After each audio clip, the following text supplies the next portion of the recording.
काया गनवा और मेटा मनवा मोहना की न काया गनवा और मेटा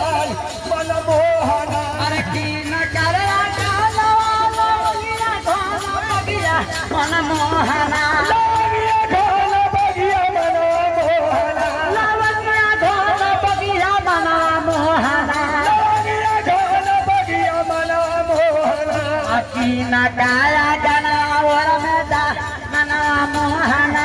की न काया गनवा और मेटा मन मोहना की न काया गनवा और मेटा मनवा मोहना की न काया गनवा और मेटा मन मोहना सोखा बाबू काया गनवा लोगिया धोना बगिया मनवा मोहना लागिया फूल दरिया मनवा मोहना लवंगिया फूल बगिया मन मोहना लागिया फूल बगिया मनवा मोहना माधो के गनवा और मेटा मनवा मोहना माधो के गनवा और मेटा मन मोहना माधो के गनवा और मेटा मनवा मोहना माधो के गनवा और मेटा मन मोहना हो ई सब पुरानका जमाना में रहे अब नयका जमाना का सुना केंद्र कहत है नलके में से चलो ब्याजी आ भाऊ जोरे गाना लवंगिया धोना बगिया मना मोहना लागिया धन बगिया मनवा मोहना लवंगिया धोना बगिया मना मोहना लागिया धन बगिया मन मोहना नौन दुआ गाना और मेटा मना मोहना लाला दोया गनवा और मेटा मन मोहना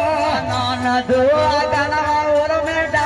मना मोहना लाला दोया गनवा और मेटा मन मोहना भाऊ जोरा गाना लवंगिया धोना बगिया मन मोहना लागिया धन बगिया मन मोहना लवंगिया धोना बगिया मना मोहना लागिया धन बगिया मन मोहना भाऊ जोरा गाना और मेटा मना मोहना भौजोया गनवा और मेटा मन मोहना नौन दुर्गा गाना और मेटा मनवा मोहना लाला दोया गनवा और मेटा मन मोहना हे भाई हाँ भाई 21 रुपया के पुरस्कार जय हो जय हो हमारा विवेक कुमार जी के तरफ से आल बा हो अहो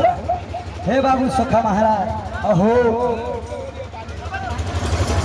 गाड़ी देके रोकी हो भाई ड्राइवर साहब से नारायण भगत जी के तरफ से अहो 102